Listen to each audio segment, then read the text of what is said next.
The old mountain road twisted like a serpent through the dense jungle, swallowed on both sides by ancient trees whose branches reached across the sky like fingers interlocking in prayer.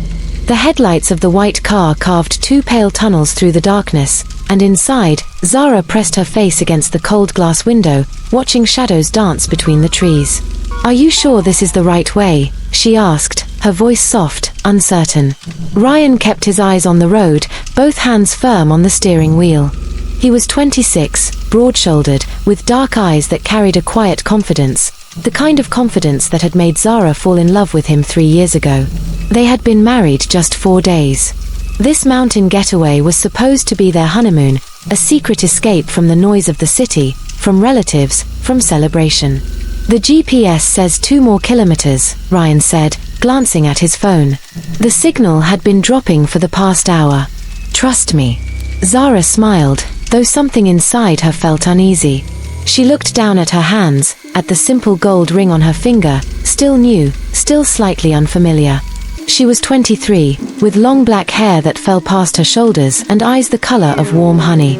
Everyone who met her said the same thing, that there was something rare about her beauty, something that stopped people mid-sentence when she walked into a room. She had never thought much of it.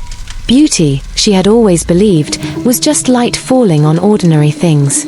The trees thinned suddenly, and the road curved around a massive hill. And there it was. The bungalow. It sat at the top of the hill like a crown no one wanted to wear, 3 stories tall, built of dark stone and old timber, with wide verandas wrapping around each floor. Even from a distance, in the weak silver light of the moon, it looked enormous. And old. Incredibly old. The windows were dark, some of them shuttered, but the structure itself was intact, preserved somehow against the rot of time. "It looks like something out of a movie," Zara said quietly. "A good movie?" Ryan asked with a grin. She did not answer. A single lamp burned by the front door, and beneath it stood an old man. He was thin, bent at the shoulders, with white hair and eyes that seemed too large for his face. He was the caretaker, a man named Bashir, who had been employed to open the bungalow for their arrival and ensure basic necessities were in place. He watched them park. He watched them climb out of the car. And when Zara stepped into the lamplight, something passed across his face, a flicker of recognition, or perhaps fear. He looked away quickly. "Welcome," he said, and his voice was dry, like paper crumpling. "Everything is prepared inside. Food in the kitchen. Generator in the back. Wood for the fireplace." "Thank you," Ryan said, stretching after the long drive. "Beautiful place. How old is it?" "Old," Bashir said simply. "Very old." He handed Ryan the heavy iron key and began to move toward the path that led down the hill. "You're not staying?" Ryan asked, surprised. "I live in the village below. I will come in the morning." Bashir paused, and without turning around, he added, "Keep the main lights on tonight. All of them. Do not let the house go dark." Ryan laughed softly. "Are we afraid of the dark?" But Bashir did not laugh. He kept walking, his silhouette disappearing into the shadow of the trees without another word. Zara stood very still, watching the darkness where the old man had vanished. The jungle was loud around her, insects, the distant call of some night bird, the rustle of wind through heavy leaves. But beneath all of it, she felt something else. A silence underneath the sound. A stillness that was not natural. "Ryan," she said. "I heard him," Ryan said, though his voice was lighter than she wanted it to be. "Come on. It's cold out here." Inside, the bungalow was grand in a way that had aged poorly. High ceilings with dark wood beams. Furniture covered in white cloth. Tall oil paintings on the walls. Landscapes, mountains, a woman standing at a window, all of them slightly faded with time. The fireplace in the main sitting room was ready with wood, and Ryan lit it while Zara explored, her footsteps quiet on the stone floors. The kitchen was stocked. The bedrooms were clean, if dusty. The largest bedroom on the second floor had a wide window that looked out over the mountain, over the tops of the jungle trees, toward the distant smear of stars. Zara stood at that window for a long time. She could see her own reflection in the glass, her face, her hair, her eyes, and for just a moment, she had the strange sensation that she was not looking at herself alone.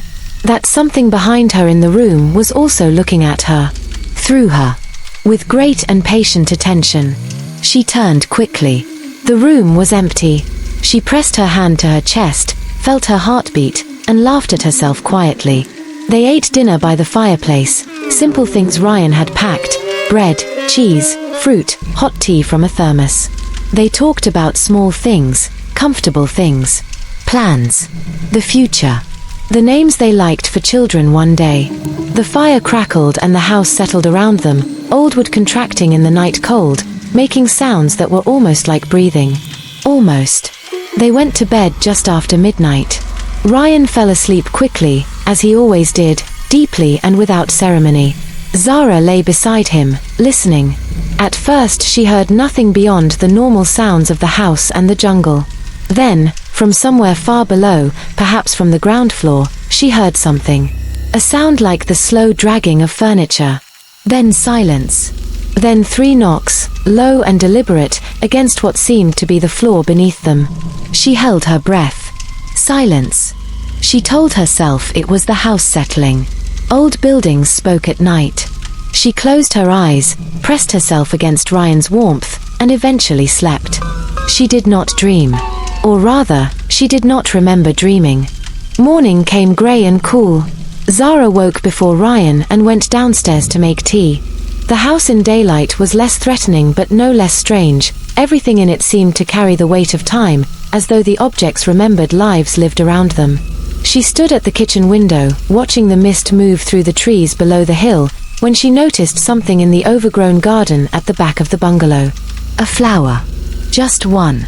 A single white flower, large and perfectly open, growing in the center of the otherwise bare and neglected garden. It was the kind of flower that should not bloom in this season, on this hillside, in this soil. She stared at it. And she had the clear, sudden impression that it had not been there yesterday. Ryan appeared behind her, sleepy-eyed, his hair uncombed. He wrapped his arms around her from behind and looked out the window. "Beautiful," he said. "Yes," she agreed. But she was not sure she meant the flower. That afternoon, while Ryan read on the veranda, Zara walked through the upper floors of the house. She was drawn to a room at the far end of the 3rd floor, a room that had been locked when she tried it the evening before. Now, for no reason she could explain, she tried it again. The door opened. It was smaller than the other rooms, almost like a study. There was a low wooden desk, bare. A shelf of old books, titles worn away from their spines. A single chair. And on the wall, one painting. She stepped closer. It was a portrait of a woman. Young, dark-haired, with eyes the color of warm honey. Zara's hand moved to her throat. The woman in the painting was not her. The style of the clothing was old, perhaps a century old. But the face, the precise architecture of the face, the fall of the hair, the particular light in those painted eyes, was close enough to her own that Zara felt the floor tilt slightly beneath her. There was a small plate at the bottom of the painting's frame. She leaned in to read it. Noorjahan, 1923. That night, the second night, the house changed. It was subtle at first. A drop in temperature that the fireplace could not account for. A heaviness in the air, like the pressure before a storm. Ryan noticed nothing, or if he did, he said nothing, not wanting to alarm her. He was protective in this way, believing that the best response to the unknown was a steady face. They sat together in the sitting room. Ryan had found an old board game in a cabinet, and they played it badly and laughed at themselves. For an hour, the bungalow felt almost normal. Almost like exactly what it was supposed to be, a beautiful, remote, romantic retreat. Then the lights went out. Not gradually. All at once. The generator had cut. In the sudden darkness, Ryan swore softly and reached for his phone. The small flashlight beam swept across the room. Zara sat still, her heart beating hard. And in the moment before the phone light came on, in that split second of complete darkness, she saw something. In the far corner of the room, standing, perfectly still, was a figure. It was tall. Taller than the ceiling should have allowed. It had no face she could see clearly, but she had the overwhelming impression of being looked at. Of being seen in a way that went beyond seeing. And there was something else, a presence, immense and ancient, that she felt not with her eyes but somewhere deeper, in her bones, in her blood. Then the phone light came on. The corner was empty. "You okay?" Ryan asked. "The lights," she said. "We have to get the lights back on." Ryan went to the back of the house to check the generator. Zara sat alone in the sitting room, the phone flashlight propped up on the table to face the ceiling, casting a small circle of pale light. She did not look at the corners. She kept her eyes forward and breathed slowly. From upstairs came a sound she could not name. Not knocking this time. Something more like a slow, rhythmic vibration, as though the walls themselves were humming. The generator came back on. The lights returned. The humming stopped. When Ryan came back, she told him what she had seen. He listened seriously, without dismissal. He was quiet for a moment, then he went to the corner of the room and examined it, the walls, the floor, the space, and found nothing. No marks, no cold spot, no evidence of anything. But when he came back to sit beside her, she saw that his jaw was set in a way it only got when he was concealing concern. "We'll sleep with the lights on tonight," he said quietly. She nodded. She did not tell him about the painting upstairs. She was not sure why. Something about it felt private, a message meant for her alone, though from whom or from what, she could not say. Past midnight, when Ryan was deeply asleep and the house was quiet, Zara heard her name. It came from outside. From the garden, she thought, or from somewhere between the garden and the trees, carried on the wind. Soft and low, not frightening in tone, but devastating in its intimacy. It knew her name. Not her full name, not her formal name, but the shortened name that only those closest to her used. She sat up in bed. She should not go to the window. Every instinct of reason told her that.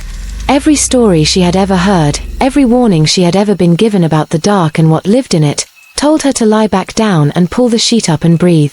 She went to the window. The garden below was silver in the moonlight. The white flower was still there, though it seemed larger now, or perhaps more open, petals fully extended.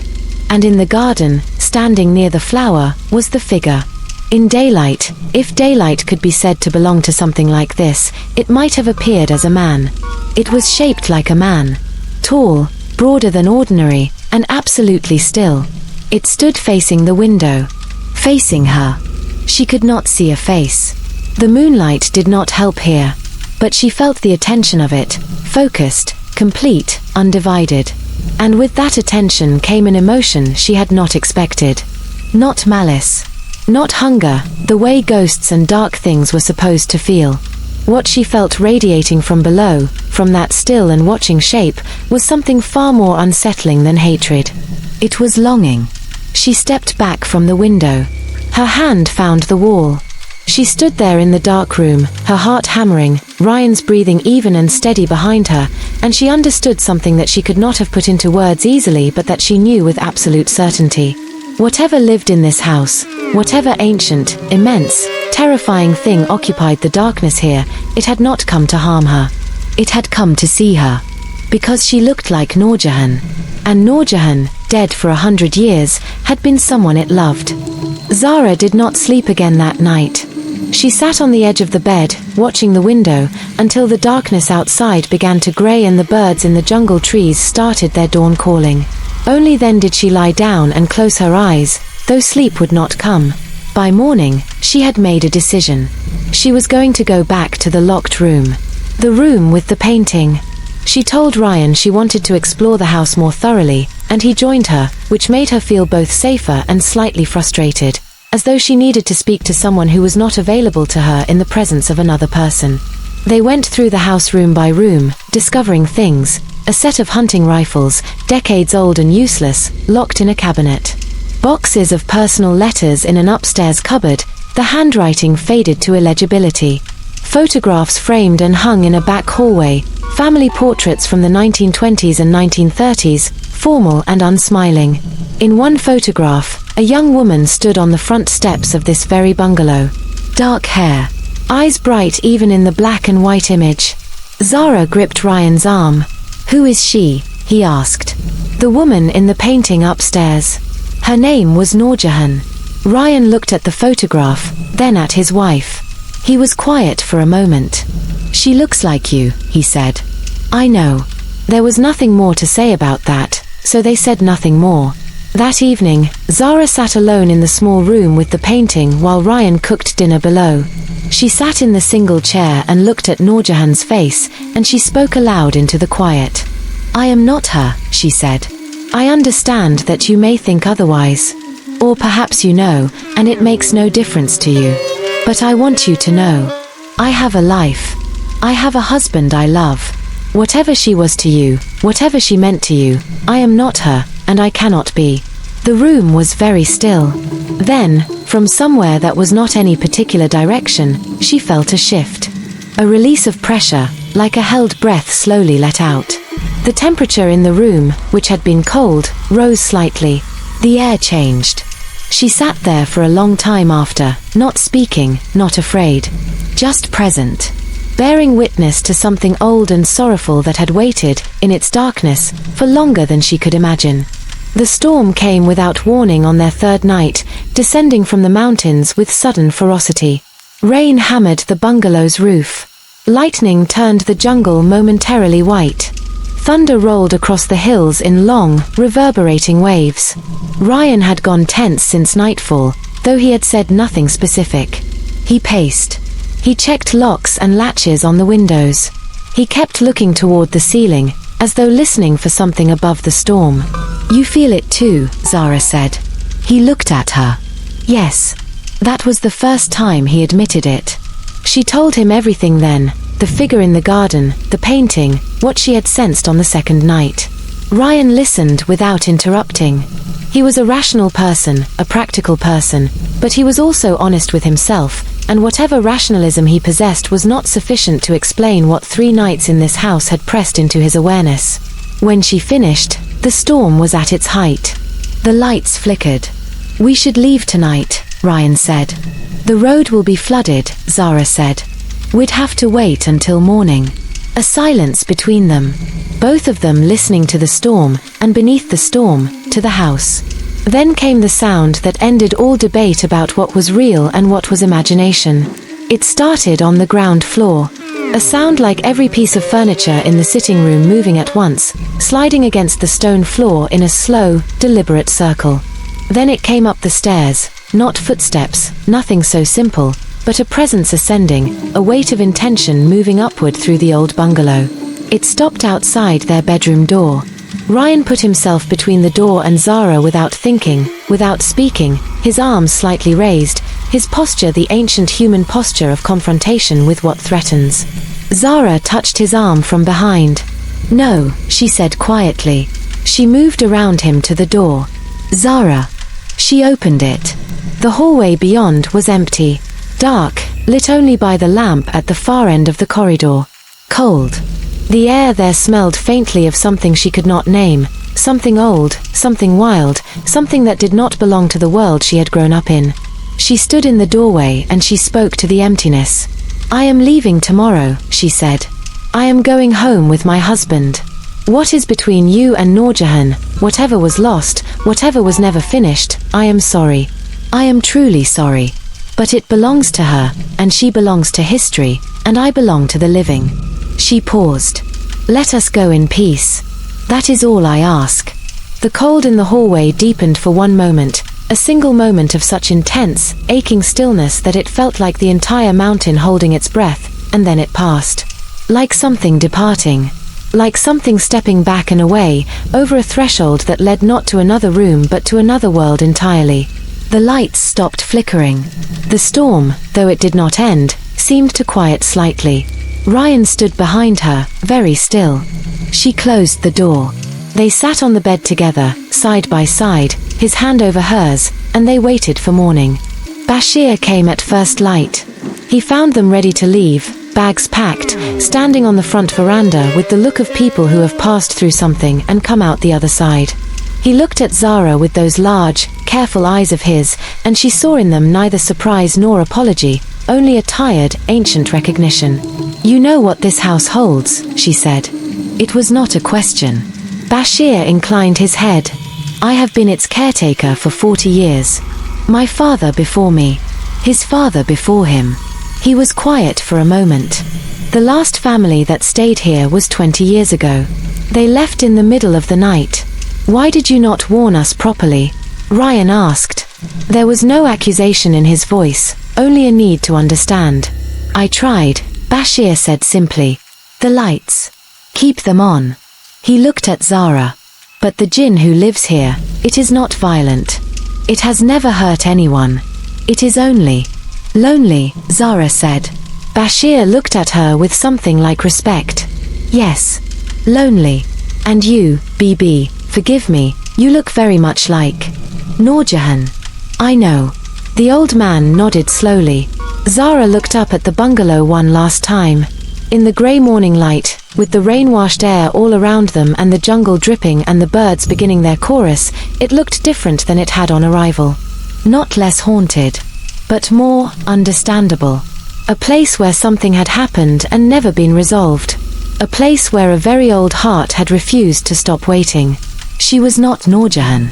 But she hoped, in some way she could not fully articulate, that her words in the night had carried some comfort to whatever remained of the connection between that woman and the ancient thing that had loved her. She got into the car. Ryan drove them down the mountain road, through the dripping jungle, back toward the world of sunlight and cities and ordinary life. They did not speak for a long time.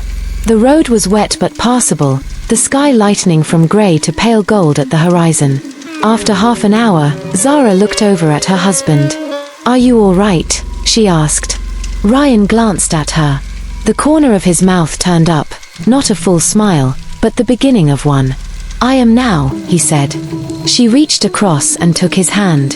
They drove in silence through the last of the jungle, and when the trees opened up and the valley spread below them, wide and green and brilliantly ordinary, Zara let out a breath she felt she had been holding for 3 days. Somewhere behind them, in the dark rooms of the old bungalow on the hill, something very old and very sorrowful settled back into its long waiting. Unchanged.